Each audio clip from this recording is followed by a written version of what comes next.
El año pasado, les pido silencio, por favor.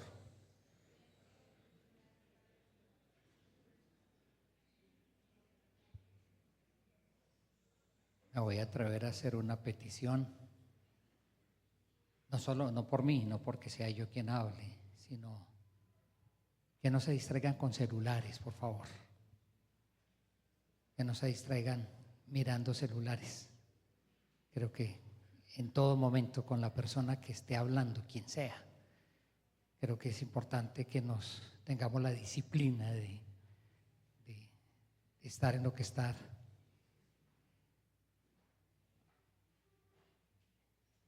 Nos reunimos el año pasado en una asamblea en la cual yo hice una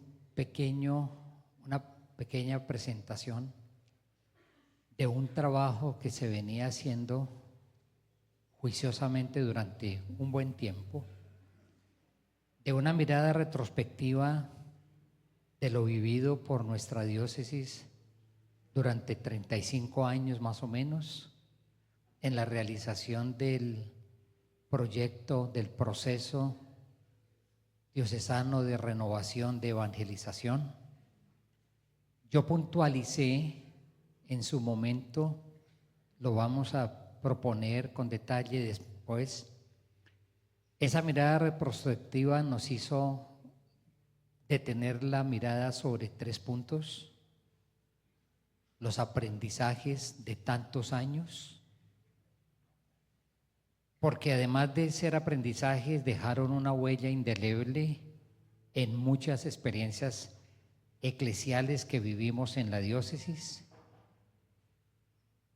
Eso también, junto a los aprendizajes, se plasman unos logros. Pero en segundo lugar, llamamos la atención sobre unas alertas, errores que se cometieron, descuidos que hubo y que sencillamente prenden alarmas como importante eso, aleccionarnos de lo vivido. Y por otra parte propusimos una serie de horizontes, eso fue hace un año en la asamblea. Una mirada hacia adelante, hacia el 2024 que está por terminar. Una mirada en la cual yo tengo que decir, quizás tenemos unos avances interesantes en algunas cosas y quizá unos avances muy modestos en otras cosas. Porque en ese instante quisimos emprender una ruta de profundización en 4 ámbitos que creo que son los que en este momento están siendo exigidos de manera especial como ámbitos por donde hay que potenciar fuertemente la formación y por lo tanto también las propuestas de evangelización en la diócesis. 4 ámbitos. El ámbito del anuncio, que da lugar a una actitud de una iglesia mucho más misionera. Segundo ámbito, complejo, el ámbito de la formación de la fe, de la formación sistemática de la fe, de la formación sistemática y con carácter iniciático de la fe, que es todo el tema de la catequesis.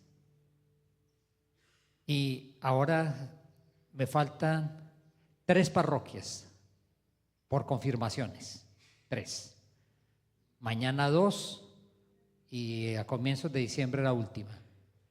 Y yo trato de hacer el balance de lo encontrado durante todo este tiempo de confirmaciones y tendríamos que mirarlo con detenimiento. Hay cosas que yo creo que es necesario replantearse seriamente y que están pidiendo una propuesta catequética distinta. Además, la proliferación de adultos sin confirmar y el aumento que se está dando todos los años de adultos sin bautizar. Durante esta ronda de confirmaciones, en una parroquia bauticé 2 adultos, en otra parroquia bauticé 7 adultos en la misma celebración. Y es una situación que está cambiando, pero nosotros no estamos descubriendo el agua tibia. La experiencia del catecumenado existe desde hace mucho tiempo y no la conocemos. Pero es el tema de la formación de la fe. Tercer gran bloque en el cual comenzamos a hacer un ejercicio de profundización, la celebración de la fe pascual. Tuvimos un encuentro de formación con los presbíteros y con algunos laicos. Yo me excuso porque quizá les avisamos muy tarde, pero algunos laicos vinieron y participaron en una semana, unos 4 días de formación con un profesor que vino sobre el tema litúrgico. Como él mismo lo decía, no era si cuando se hace la incensación son 2 o 3. Eso no es eso, la liturgia no es eso. Es la celebración de la fe, es la celebración del acontecimiento pascual de Jesucristo. Y cómo eso nosotros lo vivimos. Y desde ahí, ¿qué luces podía haber para iluminar toda esta realidad que se llama, grosso modo, la piedad popular? Si estamos nosotros sustituyendo la gran celebración de la fe simplemente por la multiplicación de devociones particulares, a un santo, a otro santo, a un Cristo, a otro Cristo, en un día del mes y en otro día no, y si eso viene en detrimento de lo que es realmente el corazón de la fe que se celebra. Y el último filón donde estamos trabajando, todo el elemento de la evangelización de lo social. 4 grandes líneas en las cuales durante este año se ha logrado avanzar algo, en algunos algo, en otros medianamente. Miren una sintonía. Antes de comenzarse la asamblea sinodal, o la experiencia del sínodo, más bien no la asamblea sino la experiencia del sínodo, América Latina vivió la Asamblea Eclesial de América Latina, y los 6 puntos conclusivos después de unas consultas en las cuales participamos también nosotros, miren ustedes la coincidencia en esa línea. Una línea primera que tiene que ver con lo querigmático y lo misionero, que fue la primera línea, profética y formativa, que tiene que ver con todo el elemento de la formación de la fe y la transmisión de la fe, espiritual, litúrgica, sacramental, que tiene que ver con el tercer elemento que yo acabo de mencionar, que es la celebración de la fe, socio transformadora con una adicional ecológica, que es todo el tema de la dimensión social de la fe, y junto a ello una idea o una invitación a un modo de hacer esto, sinodalidad y participación. Lo que en ese instante la Asamblea de América Latina plasmó como conclusión está en una sintonía enorme con el ejercicio que hemos venido haciendo, un poco limitado, lo reconozco. Con algunos vamos avanzando más que con otros de discernimiento de esas 4 líneas. Una diócesis mucho más misionera, una diócesis que forma más y que tiene un proceso formativo de la fe, orgánico, sistemático, una iglesia diocesana que celebra más lo que hay que celebrar y desde ahí acompaña la piedad popular, que no termina siendo sustitución ni termina opacando la celebración de lo que tenemos que celebrar nosotros, que es el acontecimiento pascual de Jesús y la dimensión social de la fe. Ese fue el punto que trabajamos el año pasado y que ha acompañado un poco el ejercicio de este año. ¿Cómo nos situamos en este momento hacia el 2025? Yo pienso que esto es importante decirlo en estos términos. La primera preocupación que no deberíamos tener es ¿qué vamos a hacer en este sentido? ¿Cuál es el programa de actividades que nos toca realizar? ¿Cuál es lo que vamos a hacer, aunque se propondrá una línea y un calendario? Sí.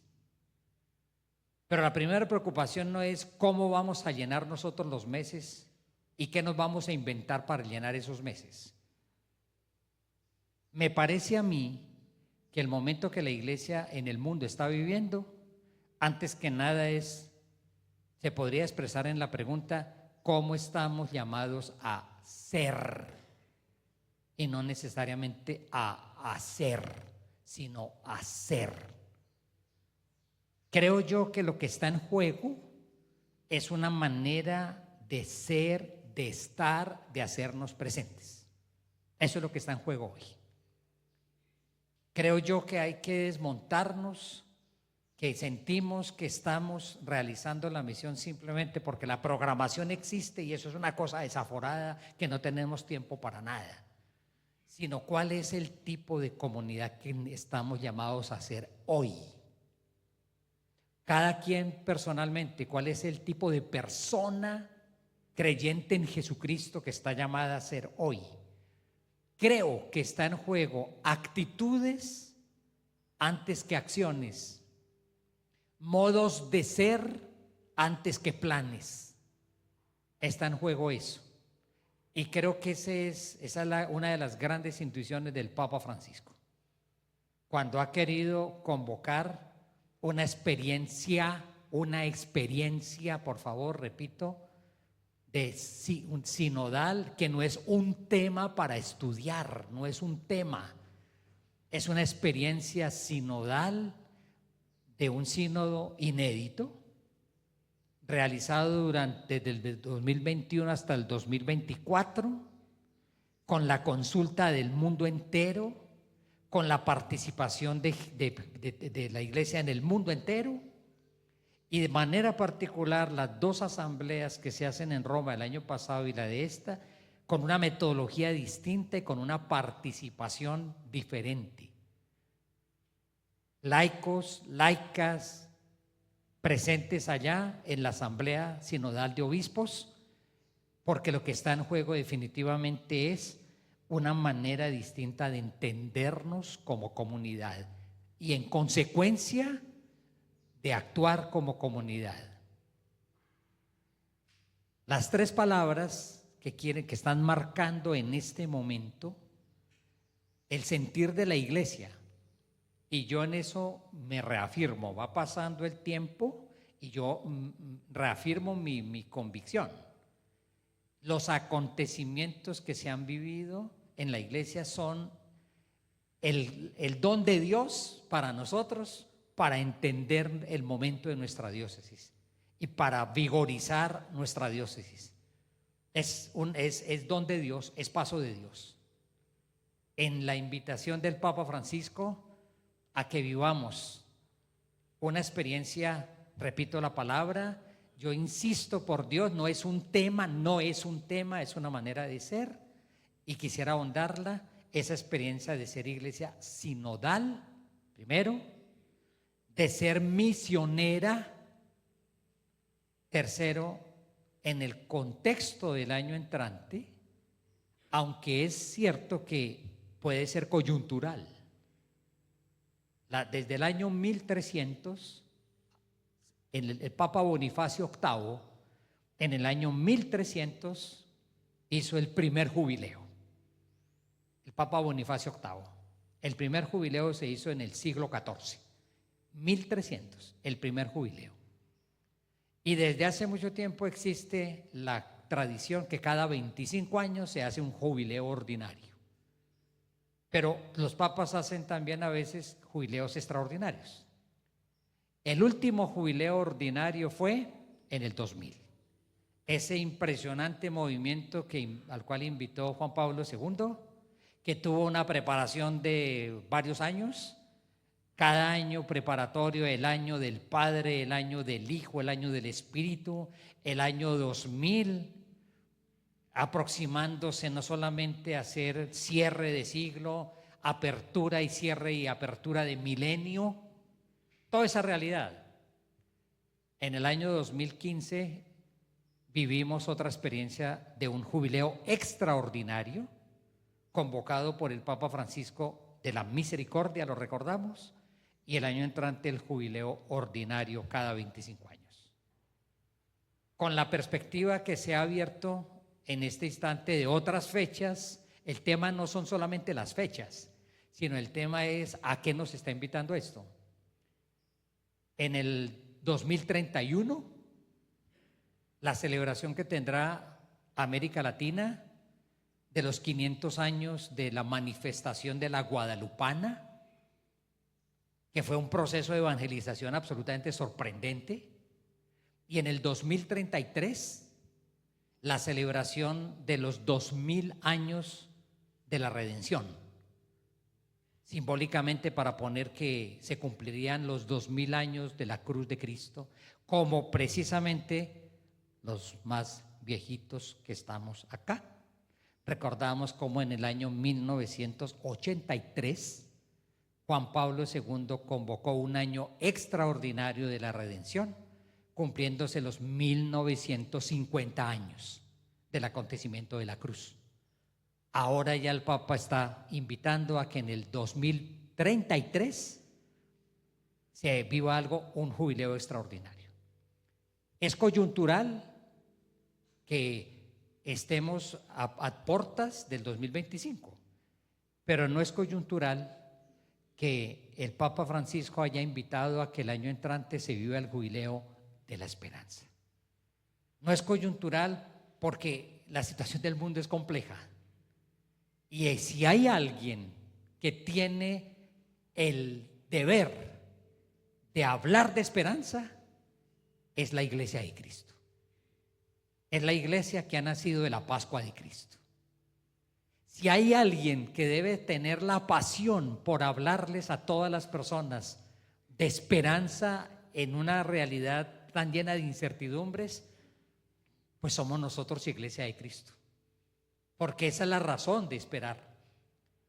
El texto que nos comentó Wilson de Emaús, en donde comienza el diálogo, en la manifestación de la desesperanza. Nosotros esperábamos. La anotación que hizo Wilson, muy importante, la única vez en los 4 evangelios donde aparece esa realidad de la esperanza. Es a una comunidad desesperanzada a la cual el resucitado le transforma la vida. Así pues que estas 3 líneas,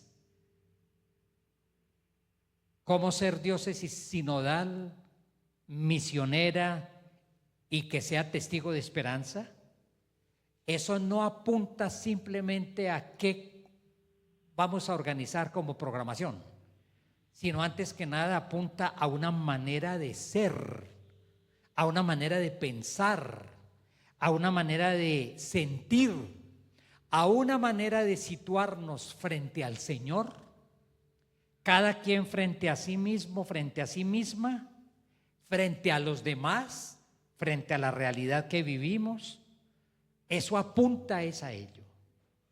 Por eso la invitación primera, no estamos nosotros enfrentándonos simplemente a una cuestión por programar, sino estamos invitados a asumir una manera de ser, individualmente y como comunidad. Y creo que eso es lo que está en juego en este momento. Se me ocurre en este momento la imagen bíblica que la sal no pierda su sabor. Y estamos jugándonos el que seamos comunidad capaz de iluminar, que seamos comunidad capaz de hacernos presente con el poder, por una parte preservador, por otra parte curativo que tiene la sal en un contexto de dificultades, de peso de la vida, de desesperanzas. Juan Carlos nos mencionó hace un ratico lo que se mencionó en las parroquias que nos dieron sus aportes de esperanzas, desesperanzas. Detengámonos un instante. Primer elemento, una diócesis sinodal. No estamos ante un tema, por Dios santo, quiero volver a insistir. Normalmente de los sínodos, las asambleas que se hacen periódicamente, el Papa después escribió un documento.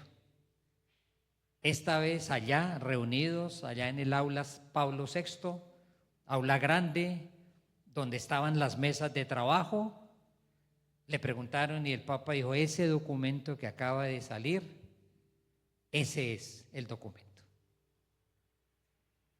Parte dentro de lo leyeron ustedes, el señor cardenal Luis José hizo parte también de la comisión de redacción de ese último documento, como el documento que preparó esa asamblea, hizo parte también la religiosa que vino aquí y que nos predicó los retiros a los sacerdotes este año. Gloria Liliana participó también en la redacción de esos documentos. Es decir, ahí hay un sentir, y yo quiero hacer referencia a algunos elementos de esto. Cuando se insiste en esta experiencia de sinodalidad, hay una larga tradición de la Iglesia, tanto la Iglesia de Oriente como la Iglesia de Occidente, reunirse para tres cosas: para dialogar, discernir y decidir. Esa es la experiencia básica de sinodalidad. Reunirse para dialogar, reunirse para discernir y para poder decidir. Y eso acontece a través de distintas formas, o acontece a través de unos organismos que permanentemente funcionan en una diócesis, a través de acontecimientos puntuales que se realizan, como es lo que se llama un sínodo diocesano, que el obispo puede convocar un sínodo diocesano, que es un acontecimiento puntual, durará un tiempo determinado, terminará. Estructuras habituales de participación. Y miren esto, por Dios santo, los EPAP, ¿todavía existen? ¿Hay aquí personas del EPAP? Levanten la mano personas que forman parte de los EPAP. Eso es un organismo es un organismo que plasma la sinodalidad. Es decir, que se reúne, que además de eso dialoga, discierne y que desde ahí decide. Esos organismos, el obispo, yo soy acompañado por un consejo permanente que es el Consejo Episcopal de los vicarios. Aquí están los vicarios. ¿Cada cuánto nos reunimos? Cada 8 días. ¿Cuánto nos reunimos? 6 horas. Es largo, permanentemente. Es un organismo que tiene una experiencia sinodal. Los EPAP tienen que ser eso. El Consejo Presbiteral. Les vamos a mandar la carta a los padres del Consejo Presbiteral. Pero de una vez están citados para el 3 de diciembre, por favor. Aquí están los del Consejo Presbiteral. Les va a llegar su cartica, pero el 3 de diciembre están citados todos los miembros del Consejo Presbiteral a las 8 de la mañana en la Casa Episcopal. Ese es un organismo sinodal. En la comprensión más reciente, nos dice este documento final, la palabra sinodal ha expresado un deseo de una iglesia más cercana a las personas y más relacional. Más cercana y más relacional. Una iglesia más hogar y más familia. Eso es lo que, ese deseo está latente. Yo insisto, es una manera de ser. ¿Cómo ser nosotros? Comunidad más cercana a las personas y en ese sentido más relacional, menos funcionarios, menos simplemente gestores. Hay que hacer administración, hay que hacerla, pero relacionalidad. Le escuché una entrevista que le hicieron a la hermana Gloria Liliana recientemente después de venir de Roma. Y el énfasis inicial que ella hacía es: se está pidiendo que cambiemos nuestros modos relacionales, que se modifiquen los modos relacionales, relaciones distintas. Proceso sinodal lo nombró Juan Carlos cuando terminó su presentación. Él hizo mención a algún número de ese documento. Es una experiencia de caminar juntos, caminar juntos. Caminar juntos en primer lugar con el Señor, con el Señor. Eso es una certeza hermosa que los creyentes tenemos. No estamos solos en esta ruta de la vida. Estamos con Él. Eso es lo bello de Maús. Hay alguien que está caminando así no lo reconozcan, pero ahí está. Y hay alguien que comprende perfectamente lo que los corazones humanos viven. Ahí está. Caminamos juntos con Él en unión con la humanidad. De nuevo, el deseo que está plasmado ahí es más relacional, más familiar, más hogar, más cercanos. Pero si se piensa desde el punto de vista de la misión, una comunidad que junta, escuchándose, se sienta corresponsable. Y quisiera sobre todo insistir en esa palabra, corresponsable. La tarea es de todos. Y no hay realmente espacio para gente que no se sienta concernida.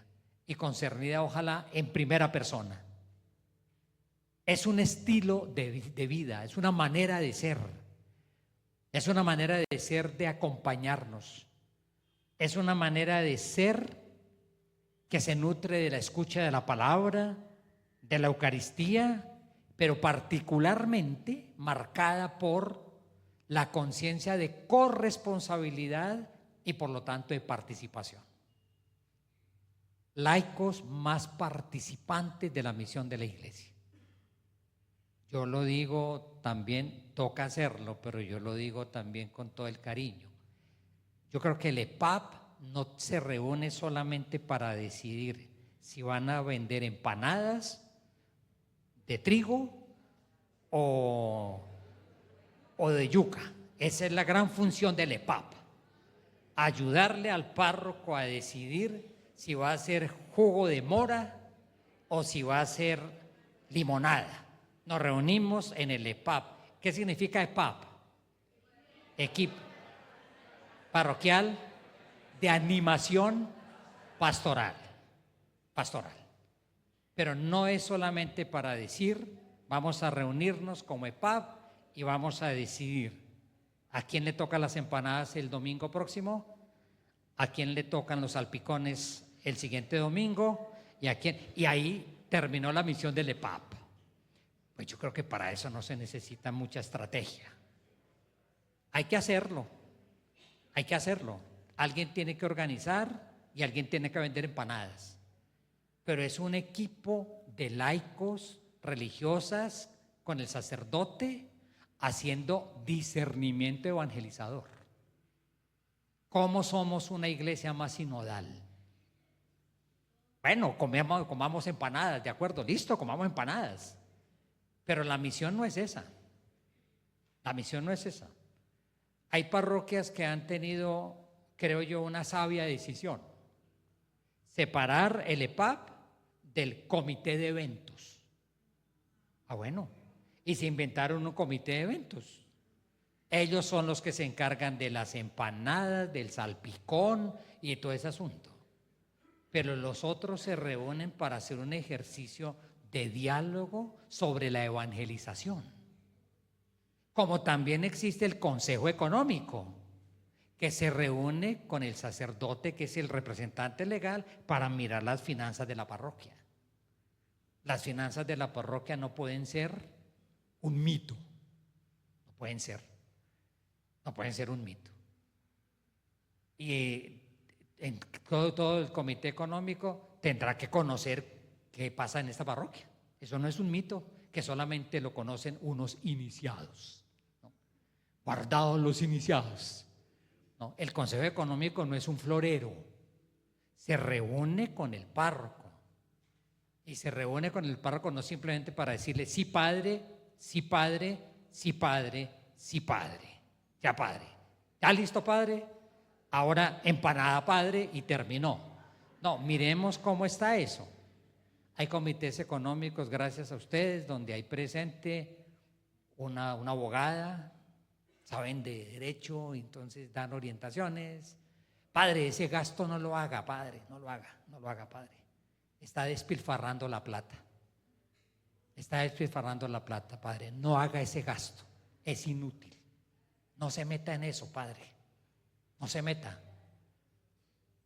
Pero es que yo soy el párroco. Sí, pero nosotros somos también de la comunidad. No se meta en eso, padre. No haga ese gasto, es superfluo. No quiere inmortalizarse por un muro. No quiere inmortalizarse por un muro. El muro a la empanada. No se inmortalice por eso, padre. Deje una huella de evangelización. Deje una huella de evangelización. Entonces, reduzcamos gastos. Tenemos platica, ayudemos a otra parroquia. Ayudemos. Pero los consejos no son de adorno. Y el EPAP no es solamente para, vamos a organizar. Esas son experiencias sinodales de una comunidad que se reúne, donde se habla, palabra libre, voz libre, se decide en conjunto, en un consenso y se camina. Sinodalidad, entonces, es una manera de ser de una iglesia en la cual todos nos sentimos partícipes, una manera de ser donde caminamos juntos, donde nos sentimos partícipes, donde nos reunimos también, donde participamos activamente y todos participando activamente de la vida y de la misión. Una observación, una constatación. Al mirar el documento que salió ahora del mes de octubre, hay una constatación que a mí me sorprendió. La palabra que más se repite en los títulos, son 5 partes que tiene el documento, y la palabra que más se repite es la palabra conversión.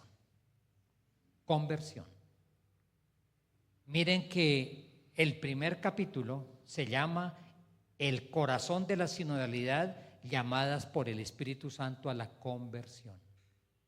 Y luego va mostrando en los otros capítulos, que hay que hacer conversión en 3 cosas: en las relaciones, en los procesos y en los vínculos. Relaciones, procesos y vínculos. ¿Por qué habla la iglesia en este momento de conversión? Porque hay cosas que se están pidiendo de nosotros, algo nuevo se está pidiendo, absolutamente de todos. Porque algo o mucho de lo que hemos venido viviendo tiene que ser modificado y no puede seguir como está. No puede seguir de la misma manera. Y tiene que ver con relaciones, procesos y lazos.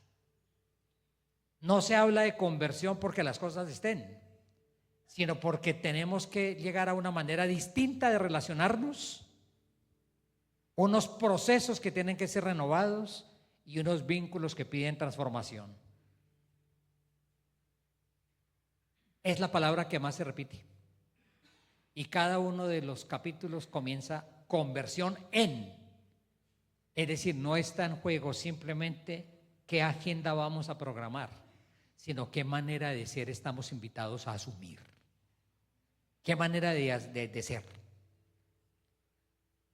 Conversión que es de sentimientos, de maneras de pensar, de imágenes que tenemos, Y cuando se habla de las relaciones se utiliza una imagen muy bonita, en la barca juntos.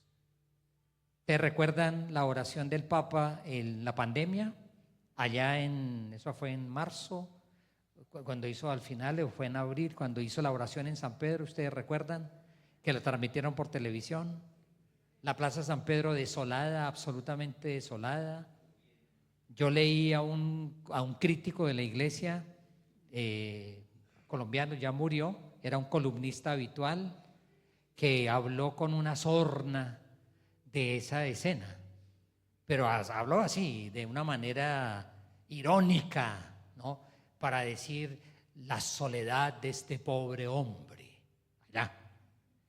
Pero este hombre que escribía eso, se le olvidó decir que un hombre solo en San Pedro estaba siendo seguido por millones de personas en el mundo entero. Que gracias a esa presencia no nos sentimos solos. Con una ironía enorme, este hombre hablaba, ese es más o menos el panorama de la Iglesia Católica.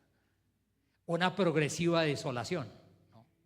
La plaza que otrora el lugar de las grandes manifestaciones, la soledad, pero era la soledad del mundo entero, es que era la soledad de todas las plazas, era la soledad de todos los parques, era un mundo confinado en su propia casa. Y allá, en ese momento simbólico, en oración ante el Santísimo, el bellísimo texto que el Papa pronunció a partir del Evangelio, estamos en la misma barca. Pero estamos en la misma barca de una tempestad que se llamaba pandemia. Ahora la imagen se utiliza nuevamente, estamos en la misma barca juntos y juntos formamos la barca. Por lo tanto, avivemos el sentido de pertenencia entre nosotros. Somos familia, somos hogar, somos del cuerpo de Cristo. Cada quien es miembro del cuerpo y nadie sobra y nadie puede despreciar a nadie para decirle yo no te necesito. ¿Qué se juega en las relaciones? ¿Por qué se nos invita a una conversión de relaciones? Porque se juega la manera como nos construimos como comunidad.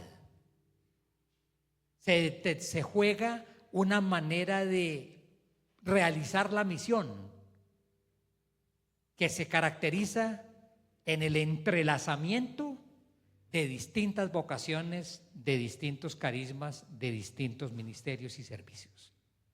Pero ¿qué leo yo detrás de todo esto? ¿Por qué se habla de conversión en relaciones? Porque de pronto al interior nuestro hay relaciones distantes. ¿Por qué es posible que haya relaciones conflictivas que no edifican la comunidad? ¿Por qué es posible que haya relaciones de indiferencia que no edifican la comunidad?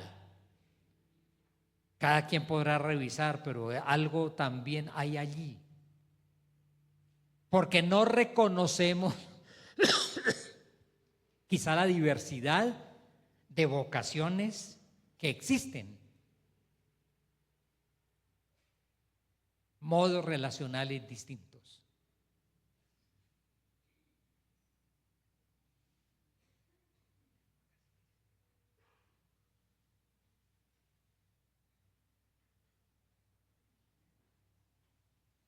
El número 33 de este documento hace mención a una palabra del Papa hace unos años, donde dice que la sinodalidad, es decir, la conciencia de ser todos una sola familia en la cual todos estamos llamados a participar, porque todos somos corresponsables de la vida y de la misión, por lo cual no puede haber ningún tipo de exclusión.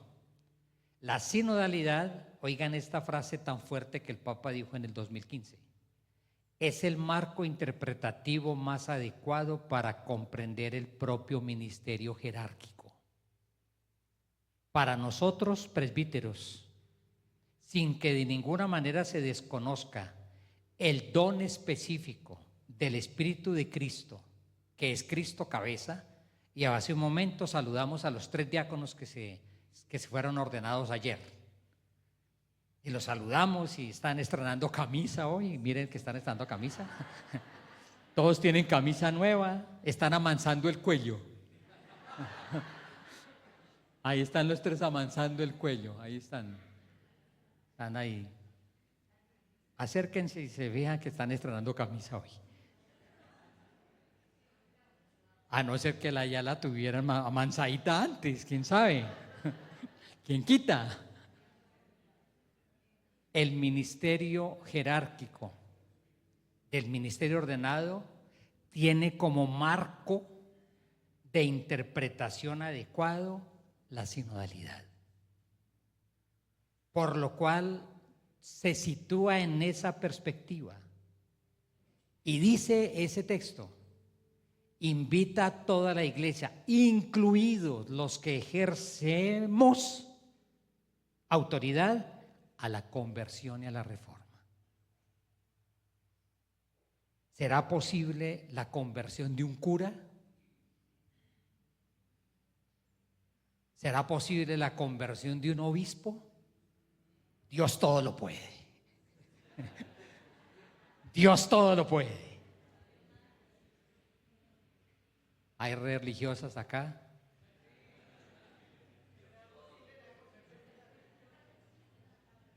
A un mexicano, le escuché una vez un sacerdote mexicano. Decía, hay tres maneras de perder el tiempo. Una, predicarles a los curas.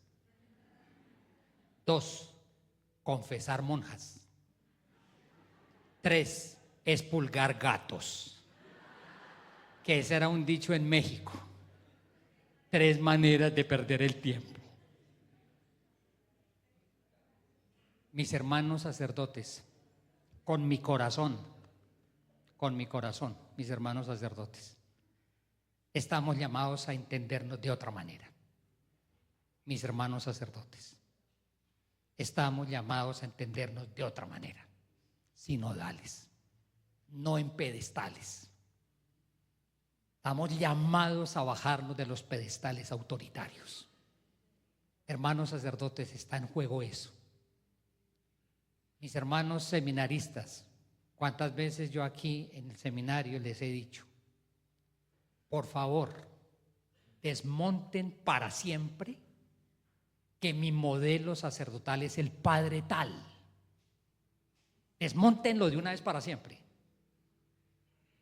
Su modelo es Cristo Pastor, no es el Padre tal. Desmonten para siempre que mi modelo sacerdotal es el Padre tal, al cual quiero que sea mi padrino. Desmontemos eso, pero con el alma, con el corazón.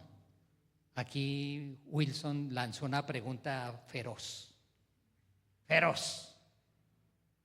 Y entonces diciendo, ¿y cuál es la esperanza del obispo?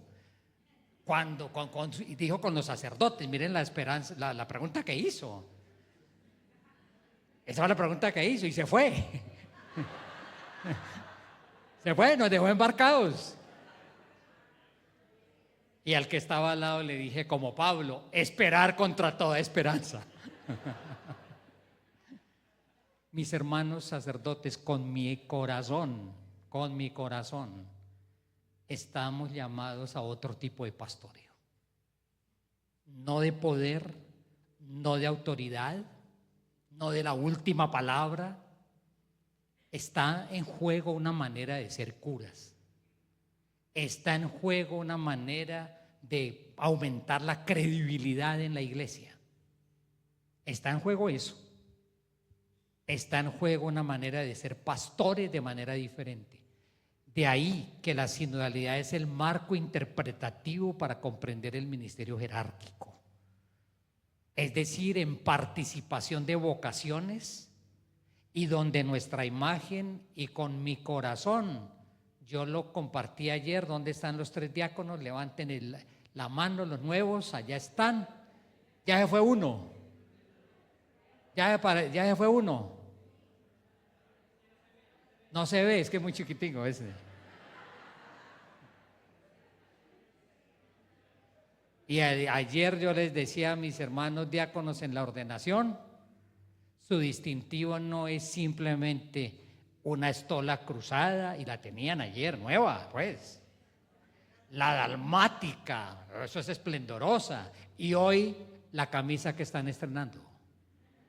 Les decía, nuestro distintivo es una toalla. Una toalla. Mis hermanos sacerdotes saben que yo les hablo con todo mi cariño, pero está en juego una manera distinta de ser pastores. Y lo digo con ustedes, laicos y religiosas presentes. Empezando por mí, está en juego eso. Cercanos, dialogantes, presentes, caminando con la comunidad, no sentados en un salón, no sentados en un despacho, visitando. Está en juego una manera distinta. Desde ahí se interpreta el ministerio jerárquico. Dice, don vinculado al sacramento del orden, que nos configura con Cristo cabeza, pastor y siervo. No nos quedemos solamente con Cristo cabeza, con Cristo pastor, con Cristo siervo. Les pone al servicio del pueblo santo de Dios, no al revés, para salvaguardar la apostolicidad del anuncio. Qué hermoso es eso. Un presbiterio, aquí por San Gil, circulan por ahí algunos que se presentan como sacerdotes católicos. No tenemos ni idea si lo son o no lo son. Hay uno que parece que no lo es. Que no lo es. Yo incluso una vez dije eso terminando una misa en la catedral, que varios escucharon. De la manera más descarada tumbó a una familia, y yo les decía, no se presten a eso tampoco. Y no era sacerdote. Y de manera más descarada les hizo el tumbao más grande que pudo hacer, pero lo organizó muy bien. ¿Y cuál fue uno de los puntos de entrada que tuvo a su casa? Por eso yo les digo, por favor, también cuidadosos. No, aquí yo siento que hay una mala energía. Sí, desde hace rato yo quería que viniera un padre que me diera la bendición. Aquí hay una mala energía. Tráiganme los anillos. Le llevaron los anillos. Le llevaron los anillos. Sacó un aceite. Y de corazón les digo, muchos de ustedes están buscando aceites. ¿Para qué? ¿Para qué? Si tenemos la Eucaristía, si tenemos la reconciliación, el aceite. Les echó allá, hizo unos pases raros, extraños, pero yo siento que la mala energía viene del segundo piso. Así pasó, es que les estoy contando lo que pasó. No estoy inventando nada. Y fue al segundo piso. Aquí hay algo raro. Comenzó a visitar las habitaciones. Al señor lo dejó allá y a la señora la dejó allá. Y él paseó una imagen grandota del Señor de la Misericordia. Y ahí le hizo cosas y le hizo y rozó y frotó esa imagen y no sé qué más. Y aquí hay algo especial, la Biblia. Había algo encima de la Biblia. No pueden tener nada encima de la Biblia. Quitó todo lo que encima de la Biblia. Ábranla.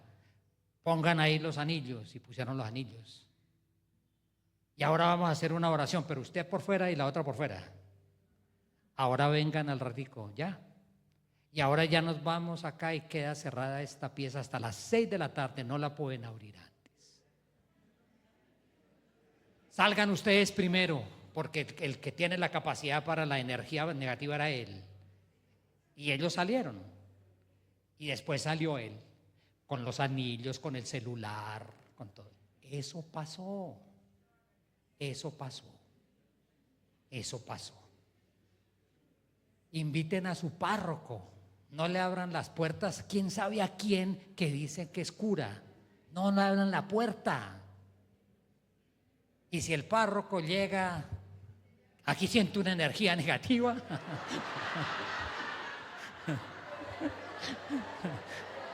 No le crean. Pero ni peligro le vayan a creer. Eso pasó. Eso pasó. La fe nuestra no está en el aceitico que le riegan a los anillos matrimoniales a ver si al fin son fieles. Por más aceite que le rieguen, la infidelidad no hay que aceitarla. Para nada. No está en eso, en la velita que encendemos, porque aquí yo siento que hay una carga negativa. Y yo les digo, mis hermanos sacerdotes, no nos prestemos a eso. Se necesita quizá menos agua bendita y más palabra de Dios y más evangelio. Quizá necesitamos menos agua bendita y más evangelio, más escuela de Jesús, más catequesis,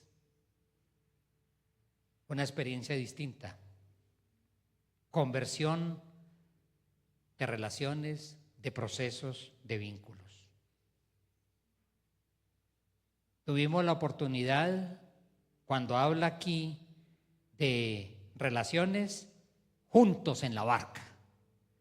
Cuando habla de conversión de procesos, echar la red, lanzarla. Pero unos lanzamientos misioneros orados, decididos, discernidos. No lo que a mí se me ocurre. Se me ocurrió abrir allá el santuario, a yo no sé quién, se me abrió allá el otro no sé. No, eso no es. Eso son ocurrencias. Pero el momento está pidiendo otro ejercicio. Y eso es experiencia de sinodal. Dentro de esto de los procesos, transparencia y rendición de cuentas. Qué interesante que eso hubiera aparecido allí. Poder dialogar el tema económico que decíamos. Es que no puede ser un mito. No puede ser un mito.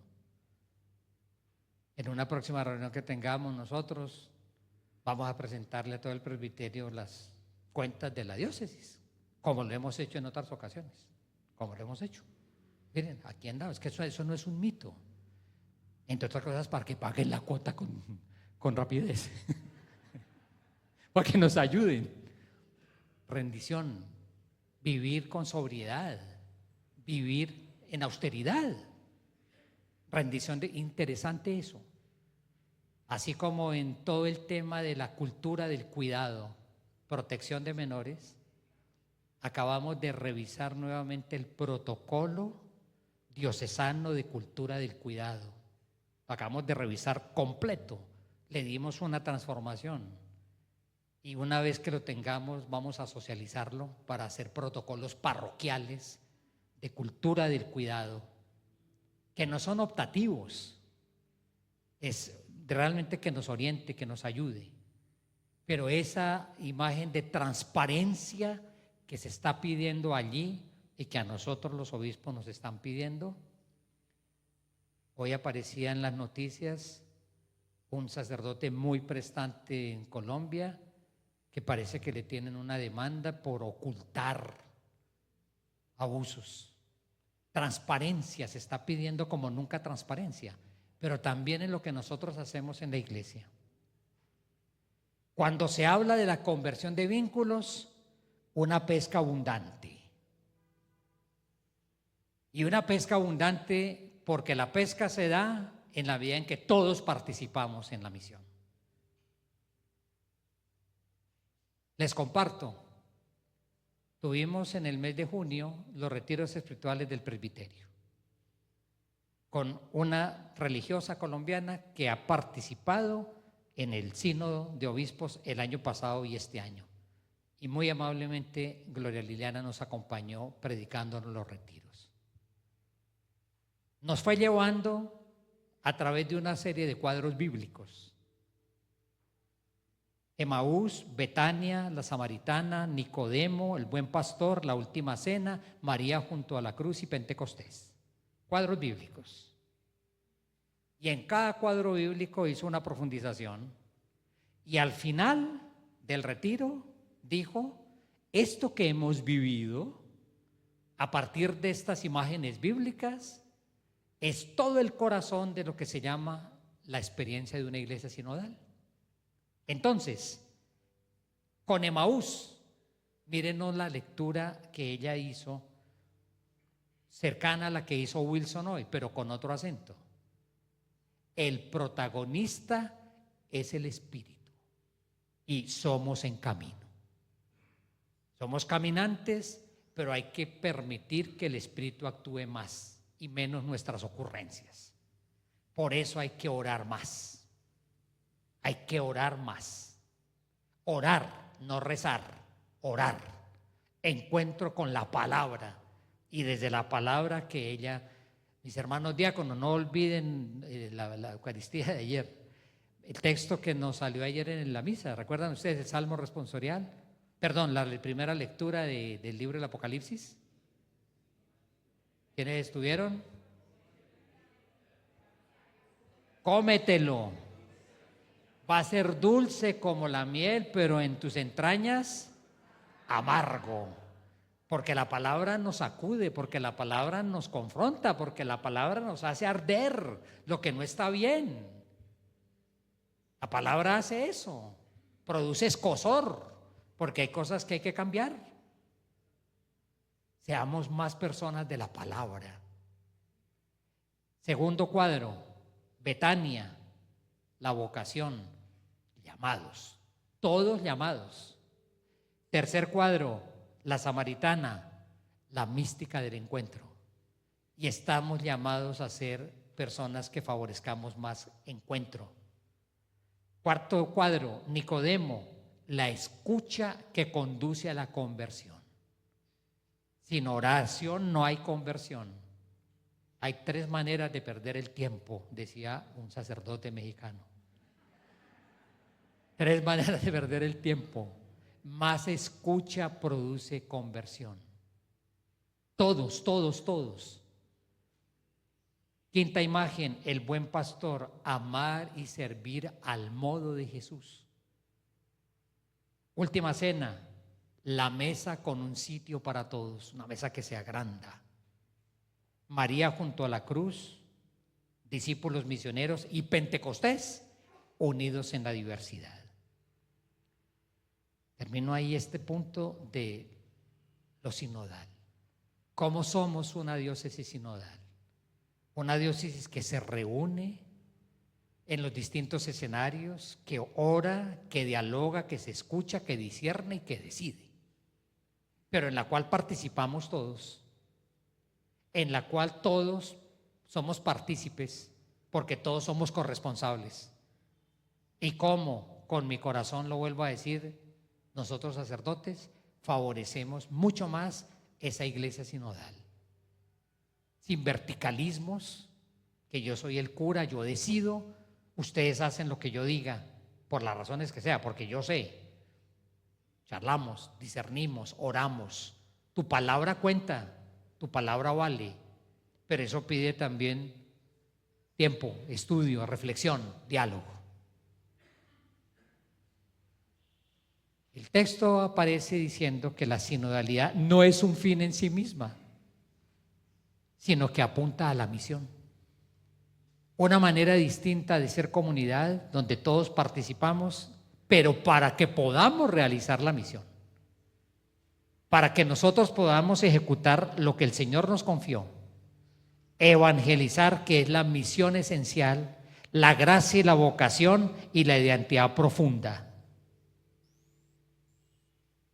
Es en orden a la misión, en una valoración de carismas y ministerios que son distintos, que todo el pueblo de Dios anuncie, dé testimonio y sea, miren la invitación que aparece recurrentemente desde hace varios años, que seamos lo que tenemos que ser.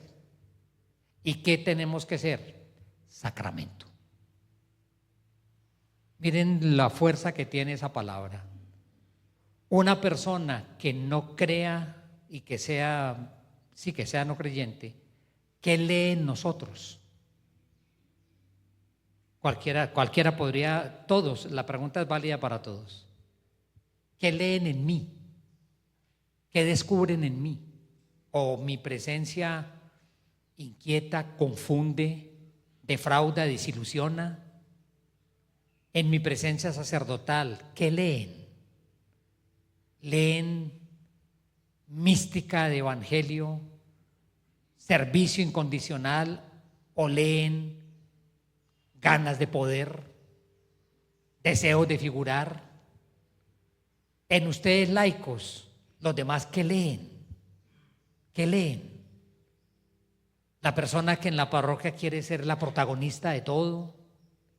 En nuestros movimientos apostólicos, ¿qué leen? En los movimientos apostólicos por laicos, donde hay movimientos donde hay una garrotera interna, porque la hay. Hay movimientos con una garrotera interna, que es una lucha de protagonismo, y eso está pasando también en laicos, una lucha de protagonismo, y están agarrados. Hicieron un retiro de conversión y el fruto principal es que están peleando. Pues eso sí es curioso. Me encontré con Cristo. ¿Así? ¿Dónde? No, y si dices que te encontraste con Cristo y estás en esa pelotera, la pregunta es, ¿y dónde lo perdiste? ¿En dónde se te quedó? ¿En algún lado se te refundió? También, hermanos, entre los laicos hay garroteras. Entre los laicos hay garroteras, también las hay. ¿Qué leen en nosotros? ¿Qué leen en nosotros los demás? ¿Qué leemos mutuamente los unos en los otros? Ser sacramento, aparece insistentemente esa invitación. Signo de algo, signo de Jesús, y sacramento de unidad. Y esa es una insistencia potente. Sinodalidad implica realizar una misión como sacramento y que nosotros seamos signo de algo. ¿Qué leen en nosotros? ¿Qué leemos mutuamente? Y de pronto que con todo el cariño podamos mutuamente decirnos, en ti no estoy leyendo nada, o en ti estoy leyendo un rostro de misericordia, o en ti estoy leyendo confusión, o en ti leo cosas que me desconciertan. ¿Qué leen? Nos invita a que recuperemos en la iglesia el carácter sacramental, que no es de celebración de sacramentos, sino ser una comunidad signo de algo, que sea testimonio de algo, que sea visibilización de algo. Misión. De ahí que el número 5, también yo los envío, formación de un pueblo de discípulos misioneros, y todo esto es para la misión. Miren, yo preparando estas palabras estuve orando, estuve mirando, me encontré de nuevo con Juan Pablo II, allá en su texto sobre la misión del Redentor.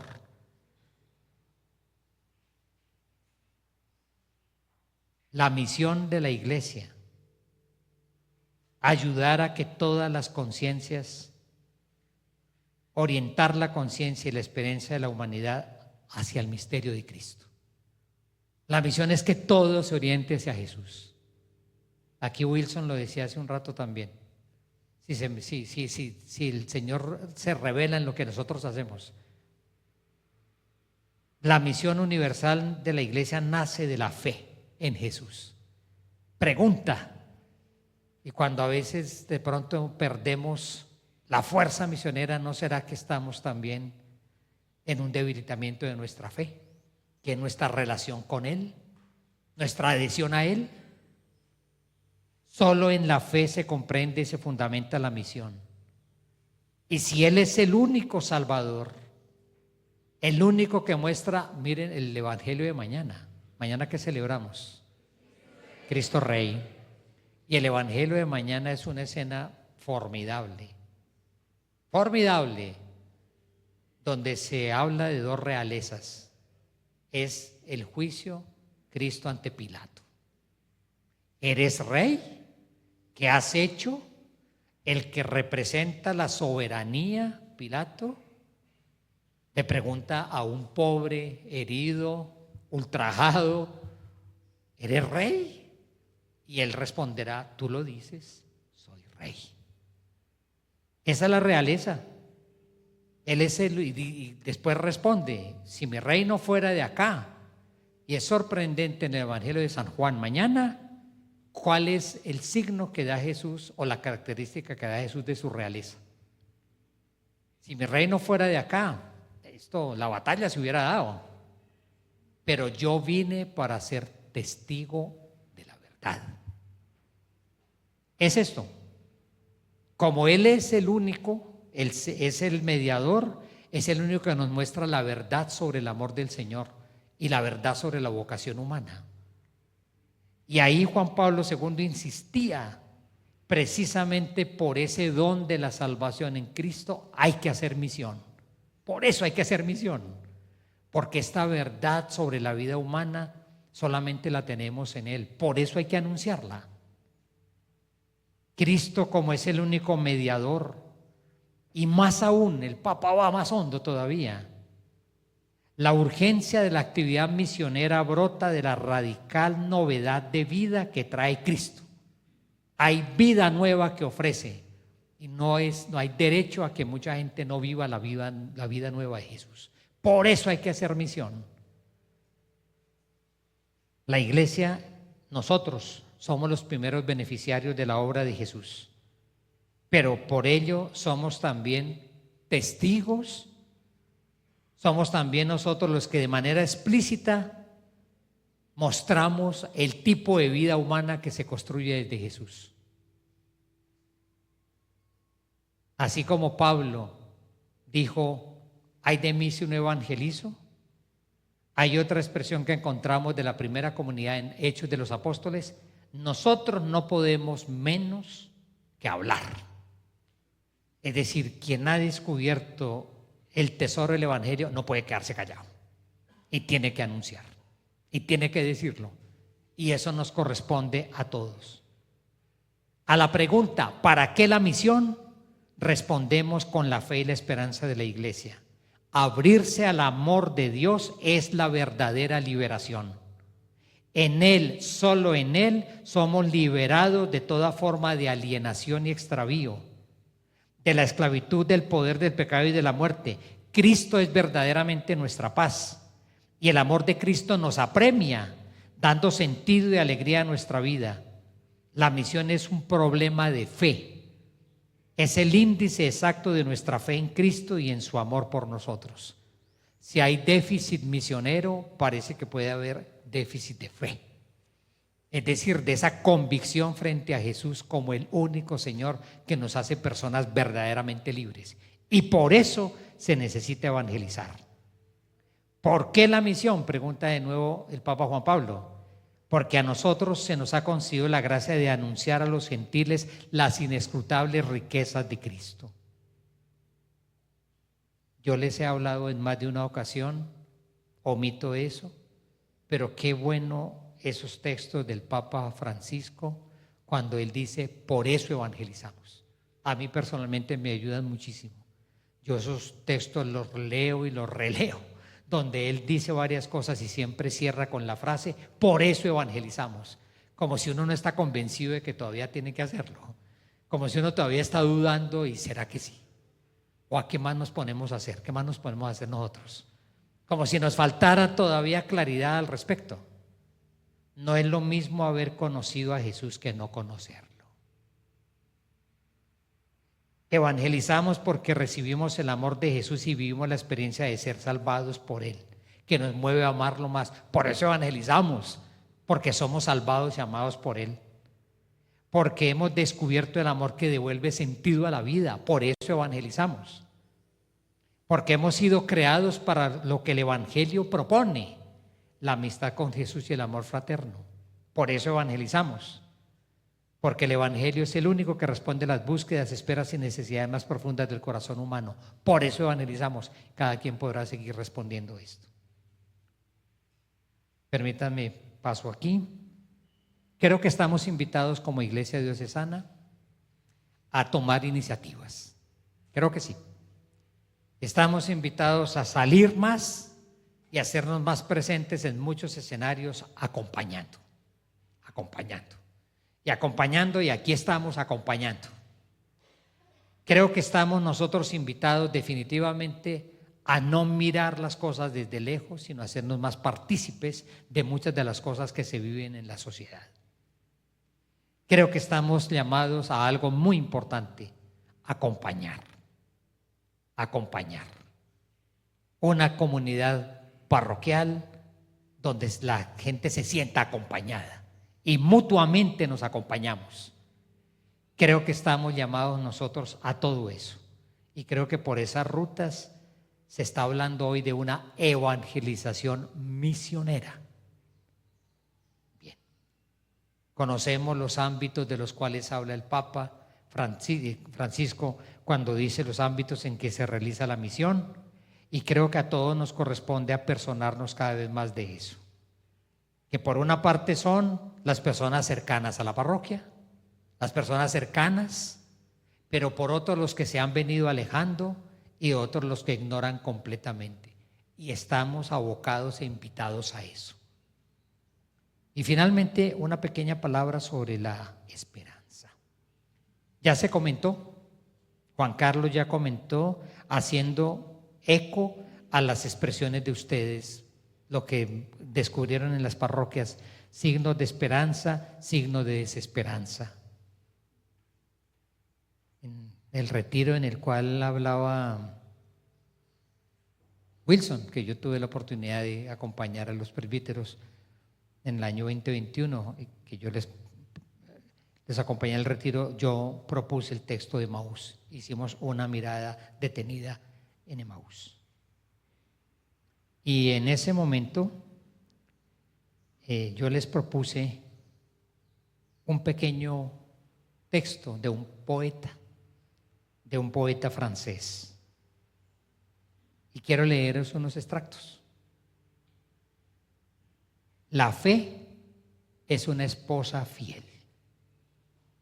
La caridad es una madre ardiente. Pero la esperanza es una niña muy pequeña. La fe es la que se mantiene firme por los siglos de los siglos.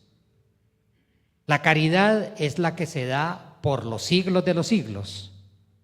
Pero mi pequeña esperanza es la que se levanta todas las mañanas. La fe es la que se estira por los siglos de los siglos. La caridad es la que se extiende por los siglos de los siglos. Pero mi pequeña esperanza es la que todas las mañanas nos da los buenos días. La fe es un soldado, un capitán que defiende una fortaleza, una ciudad del rey, en las fronteras del reino. La caridad es un médico, una hermanita de los pobres que cuida a los enfermos, a los heridos, a los pobres. Pero mi pequeña esperanza es la que saluda al pobre y al huérfano. La fe es una iglesia, una catedral. La caridad es un hospital, un sanatorio. Pero sin esperanza, todo eso no sería más que un cementerio. La fe es la que vela por los siglos de los siglos. La caridad es la que vela por los siglos de los siglos. Pero mi pequeña esperanza es la que se acuesta todas las noches y se levanta todas las mañanas y duerme realmente tranquila. Mi pequeña esperanza es la que duerme todas las noches en su cama de niña, después de rezar sus oraciones, y la que todas las mañanas se despierta y se levanta y reza sus oraciones con una mirada nueva. De ahí que ese mismo poeta usó una imagen diciendo que la esperanza es la hermanita pequeña que va de la mano de las dos hermanas grandes, que son la fe y la caridad, y que la pequeña esperanza es una niña chiquita que tiene problemas de crecimiento. Porque la esperanza exige. Porque la esperanza todos los días se renueva. Es una niña pequeña tomada de las manos de sus dos hermanas mayores, pero que tiene dificultades para crecer. Por eso todos los días tiene que renovarse. Mi pequeña esperanza. Y sin embargo, es una virtud teologal. Puesta en el Señor, se nos ofrece la salvación en el sentido de que se nos ha dado la esperanza. Una esperanza fiable, gracias a la cual podemos afrontar nuestro presente. Atención a esto. El presente, aunque sea un presente fatigoso, se puede vivir y aceptar si lleva hacia una meta.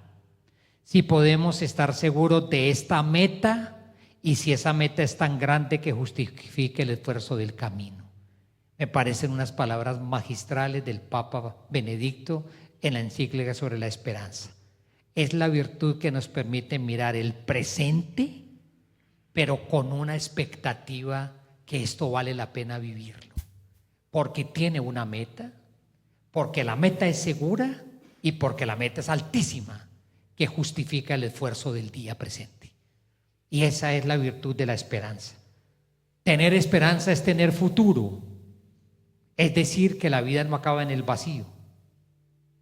Tener, según el texto de Efesios, no tener en el mundo ni esperanza ni Dios. Es tener dioses, pero estar sin el Señor. Y uno puede tener dioses en su vida, pero estar sin Dios, como dice Pablo en la carta a los Efesios. La esperanza atrae en alguna manera el futuro al presente. En alguna manera lo anticipa. Pero visto desde otro punto de vista, una imagen que el Papa trae en el documento con el cual convoca el año entrante, pero también en una catequesis que es un día. La imagen bellísima del ancla. Del ancla. Y él dice, los cristianos somos los que en la navegación por la historia, en la barca, ¿para qué se utiliza el ancla? El ancla se utiliza para frenar el barco, para asegurar que no se vaya. ¿Y cuál es la imagen que ha propuesto? Pero es una imagen antiquísima. La esperanza es un ancla en el cielo. Esa es una imagen bellísima. Es decir, es el ancla en el puerto de llegada. Y cuando el ancla mío está no en el mar, sino en el puerto de llegada, por más que el barco de pronto se confunda, llegará porque tiene seguridad de llegar. Es un ancla en el cielo, no en el agua. Es la confianza puesta en el Señor. O es como dice el Papa Francisco en su texto que comienza con la esperanza no defrauda, la certeza de que las promesas se realizan, que tendremos nosotros la vida plena, que el amor no defrauda nunca, que le da una orientación a la vida, una dirección a la vida, una invitación a un camino de esperanza. Bien, 3 invitaciones, una diócesis sinodal, que tiene deseos de modificar sus relaciones, sus vínculos, sus procesos, y que tiene que pensar en términos de procesos, que se hace más partícipe y donde todos tenemos la misión de participar, donde nosotros presbíteros estamos llamados a pensar nuestro ministerio desde la sinodalidad, según la expresión del Papa, como el marco interpretativo del ministerio ordenado, al servicio de la pluralidad de carismas que en la iglesia hay y donde todos somos más cercanos nosotros y más cercanos a la sociedad y donde cada quien participa porque se siente corresponsable. La sinodalidad es para la misión y estamos invitados a que ojalá el año que viene seamos en las parroquias, podamos poner en marcha unos mayores procesos de presencia, de salida que ella misma es un primer anuncio. Es decir, cómo apropiarnos de ser una diócesis más misionera. Es decir, más que sale a proponer el Evangelio, que se involucra, que acompaña. Y cómo discernimos desde cada parroquia lo que significa ser también testigos y misioneros de esperanza. Esas 3 rutas son las que quieren acompañarnos para el año entrante. No estamos solamente en una programación de actividades, no estamos en eso. Creo que nos corresponderá en la diócesis y a cada parroquia le corresponderá hacer un ejercicio de esas 3 líneas, y seguiremos con otros que hemos venido haciendo y con algunos más, ese ejercicio de discernimiento amplio sobre los otros aspectos. La catequesis, la vida celebrativa. En Pastoral Social se están reuniendo todas las semanas para hacer un ejercicio mayor de lo que significa todo el servicio de la iglesia en lo social. Por ahí estamos siguiendo, pero creo que la gran invitación es que trabajemos durante el próximo año en esas líneas que aparecen, que creo que es la voz que el Espíritu le está diciendo a la iglesia en todo el mundo y por lo tanto también a nosotros. Bien, muchísimas gracias.